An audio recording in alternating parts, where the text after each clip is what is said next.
Indonesia akan memproduksi mobil buatan anak negeri dalam 3 tahun. Inilah target Presiden Prabowo yang disampaikan dalam sidang Kabinet Paripurna di Istana Negara tepat setahun pemerintahannya pada 20 Oktober lalu. Ia bahkan mewajibkan pejabat pakai mobil buatan lokal seperti mobil Jeep Maung alias Made in Bandung.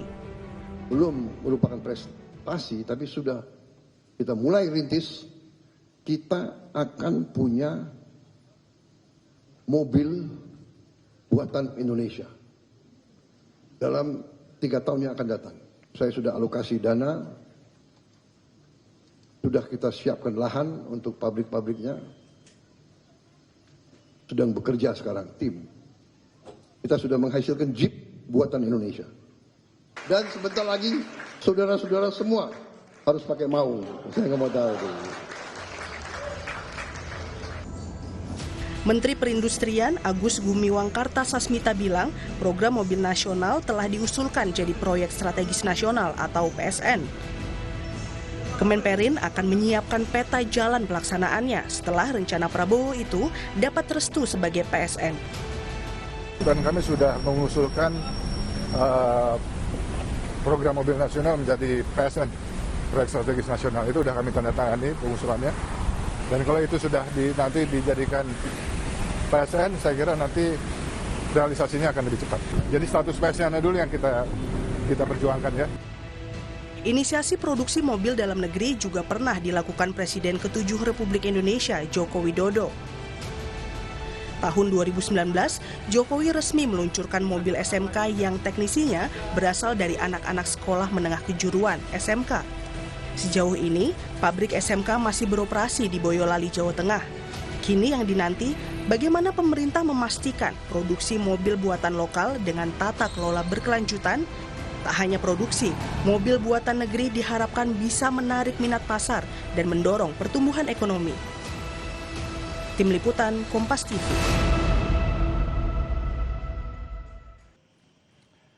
Saudara Presiden Prabowo Subianto menyatakan Indonesia akan punya mobil nasional dalam 3 tahun.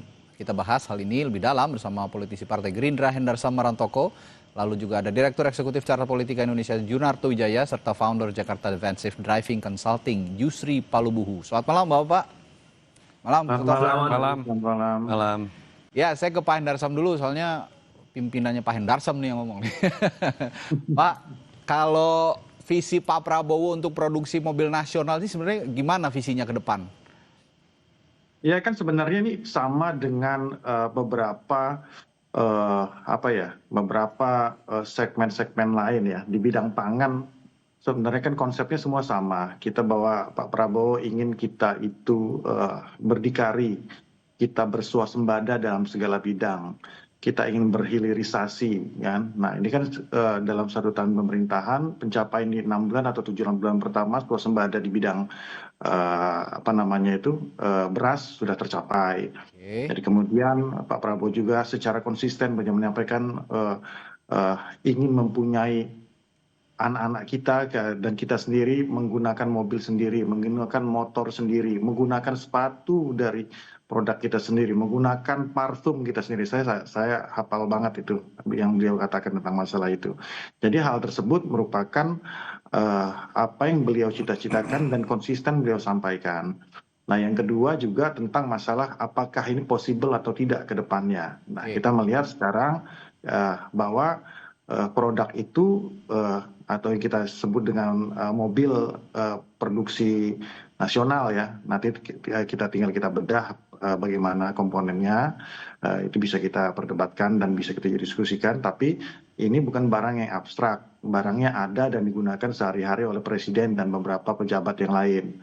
Nah ya seperti Maung yang diproduksi oleh Pindad, oleh karena itu yang kedua.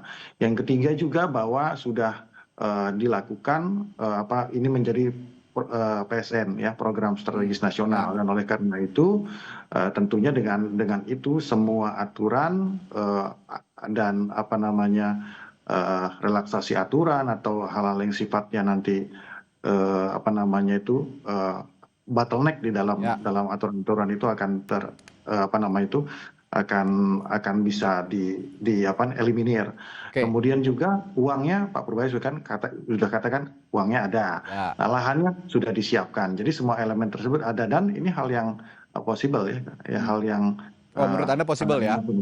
Oke. Ya kita lihat saja. Ini cita-cita kita bersama kok.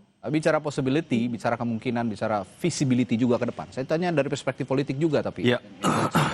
Kalau sekarang tahun 2025, katakan kalau kata Pak Prabowo kan 3 tahun kita sudah benar-benar bisa berjalan industri ini sehingga itu di tahun 2028 ya. Betul. Terus itu nggak lama lagi akan menjelang pemilu lagi ya. Ya makanya saya tanyakan juga, ini jangan-jangan cuman jadi pendongkrak keinginan politiknya Pak Prabowo aja. Apakah itu tujuannya atau memang benar-benar yang tadi possible dan bisa sustain ke depan? Limpahan elektoral sih anggap saja sebagai bonus dan itu hak dari setiap penguasa. Tapi pertanyaannya kan kemudian adalah kita anggap ini niat baik dan visi besar seorang Pak Prabowo Subianto yang memang sangat punya obsesi besar untuk kemudian membangun kemandirian seperti tadi Bang Hendar Sam katakan. Nah pertanyaannya kan kemudian adalah ketika ada program-program besar dan kemudian dikejar dalam waktu cepat, is it possible atau tidak, kita tinggal bandingkan. Dan dari misalnya negara lain atau di negara kita pernah melakukan itu, berhasil atau tidak, kita bisa belajar. Contoh kalau kita bicara MBG, kita bisa belajar dari Brazil, dari Cina, dari Jepang, dan sekarang perdebatan itu ada. Terkait dengan mobil nasional, itu sebenarnya lebih mudah lagi. Karena sebetulnya pembelajarannya di negara kita sendiri dari sejarah yang pernah ada. Apakah ide ini pertama kali ada? Tidak. Kita pernah punya mobil nasional Timor tahun 96, 2006 akhirnya selesai. Lalu kemudian, dan itu bisa dikatakan gagal, tanda kutip ya, dengan berbagai macam alasan. Yang kedua, kita pernah ada yang namanya SMK. Walaupun ini dalam konteks kita bicara produksi massal, malah jadi pertanyaan, apa jangan-jangan memang hanya gimmick yang dilakukan oleh seorang Jokowi, itu pun masih jadi perdebatan. Tapi paling tidak, kita bisa belajar mengenai beberapa hal di sini. Pertama, kalau kita bandingkan dari apa yang terjadi pada mobil nasional Timor, lalu kemudian SMK, kita bandingkan dengan yang berhasil terjadi di Jepang, di Cina misalnya, atau kegagalan di Malaysia dengan Protonnya misalnya, saya pikir sesimpel pertama, tidak ada ekosistem industri, apalagi yang kemudian berbasis teknologi tinggi seperti mobil, itu bisa dipaksakan dalam waktu cepat. Karena pendekatannya menurut saya ini bukan sekedar membangun merek, tapi ini membangun ekosistem. Beda kalau kemudian kita ingin berbicara melaunching sebuah produk saja seperti SMK. Nah, saya berharap Pak Prabowo ini punya orientasi jangka panjang, ingin membangun legacy, bukan sekedar melaunching produk yang kita tahu seringkali rentan, akhirnya tidak menjadi sebuah produk yang sifatnya berkelanjutan. Nah ini yang menurut saya nanti kita sedang tunggu ya. Apakah memang sebatas sebuah launching produk memperbanyak mau dengan jenis-jenis lain, atau ada sebuah ide besar yang berbicara mengenai membangun ekosistem secara serius yang berhasil dilakukan oleh Cina 70 tahun loh. Tidak dalam konteks 5 tahun. Dulu kita ngeledek barang-barang Cina, mobil Cina itu jelek. Dengan pengembangan R&D, teknologi tinggi, akhirnya kita melihat bahkan sekarang Cina bisa mengalahkan beberapa negara maju lain. Saya berhenti di situ tadi soal ekosistem industri otomotifnya ya berarti ya. Kira-kira yang harus dibangun, Cina saja bertahun-tahun membangun ini. Berpuluh-puluh tahun. Berpuluh-puluh tahun, membangun hal ini seperti sekarang sudah kita lihat industri otomotif Cina sangat-sangat pesat sekali dan dirasakan juga di tanah air ya. Merek-merek Tiongkok, merek-merek Cina juga sudah masuk di kita. Nah, saya dari perspektif otomotif, saya tentu Pak Yusri sangat paham Pak Yusri. Kalau kita bicara ekosistem industri otomotif, menurut Anda proyek mobil nasional di eranya Pak Prabowo ini bisa punya tempat nggak di pasar? Terima kasih. Saya yakin dengan pembelajaran yang telah kita lakukan beberapa waktu lalu dari era-era kepemimpinan sebelumnya, dan kemudian dengan adanya transisi era konvensional, mobil konvensional ke elektrifikasi atau EV, electric vehicle, di mana kita kaitkan dengan cadangan nikel, maka kalau seandainya visi ini memanfaatkan era transisi ini dengan tidak hanya sekedar perakitan, tetapi menciptakan mobil yang betul-betul memang sumber daya vitalnya seperti baterai yang kita peroleh dari cadangan nikel kita yang begitu banyak, saya yakin ditambah lagi dengan semangat Pak Prabowo yang luar biasa, kita lihat yang tidak pernah menyerah. Saya yakin karena kalau beliau atau pemerintah concern atau memanfaatkan momentum EV, era EV, ini akan berhasil. Karena kita lihat apa yang disampaikan dengan gayanya beliau, statement-statement beliau akan konsisten dalam mencanangkan apa yang dia sampaikan. Jadi dalam konteks otomotif secara keseluruhan, semoga ini terjadi dan ini terlihat sekali momentum yang bisa kita manfaatkan. Demikian. Oke, ini compare to EV yang sudah sekarang beredar dari China, dari Tiongkok ya, Pak Yusri ya?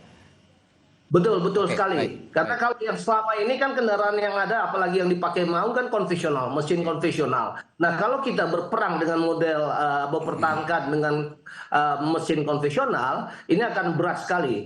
Kenapakah kita memanfaatkan hal yang menguntungkan, yaitu cadangan nikel sebagaimana sumber utama dari baterai EV yang ada di Indonesia? Maka dalam situasi transisi ini mungkin Indonesia bisa bersaing ya, dengan catatan pemerintah dalam hal ini harus mendukung sebagaimana yang telah disampaikan oleh narasumber sebelumnya, fokus dengan R&D-nya atau ekosistem daripada visi ini. Demikian. Ini mengikuti tren juga bahwa saat ini electric vehicle atau mobil listrik ya, di bahasa Indonesianya ini juga lagi trennya luar biasa di Indonesia, pasarnya luar biasa pesat begitu ya.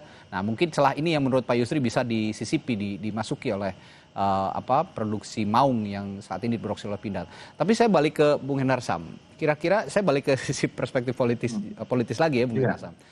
Kira-kira bagaimana ini menentukan persepsi publik juga terhadap Pak Prabowo? Karena Pak Prabowo juga sepertinya ingin membangun citra positif itu dengan mengatakan bahwa semua pembantunya, menteri-menterinya nanti harus pakai Maung juga. Tapi jangan dijawab dulu ya, Pak Hendar Sam, saya akan tanyakan ini setelah jeda di Sapa Indonesia Malam. Tetap bersama kami.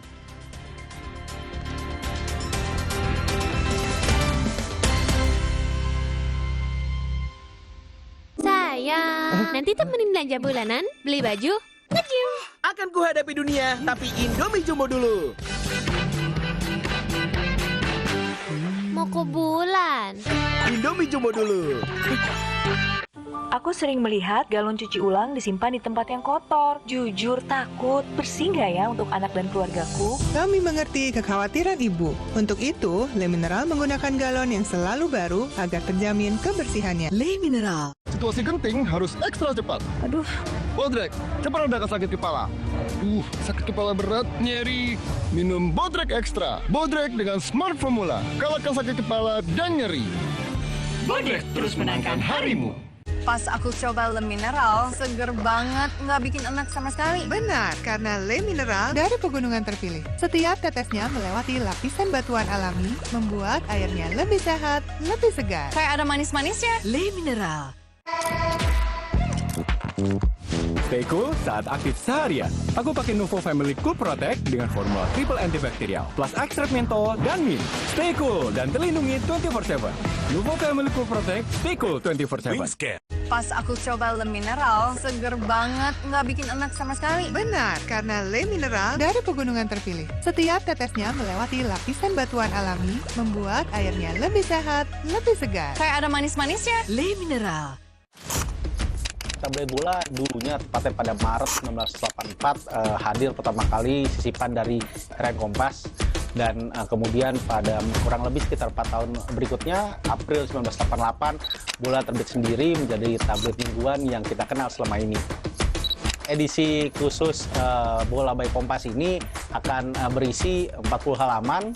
Tidak hanya kita membahas tentang hasil ataupun perjuangan Timnas Indonesia di kualifikasi Piala Dunia 2026, tapi juga kita membaca sedikit bagaimana sejarah Timnas Indonesia dimulai dari 38 ataupun di era 50-an yang saat itu kita dianggap sebagai macan Asia, hingga keterpurukan kita di era 2000-an dan 90-an. Kawal terus perjalanan Garuda dengan tabloid Bola by Kompas. Dapatkan di Gerai Kompas atau marketplace kesayangan Anda.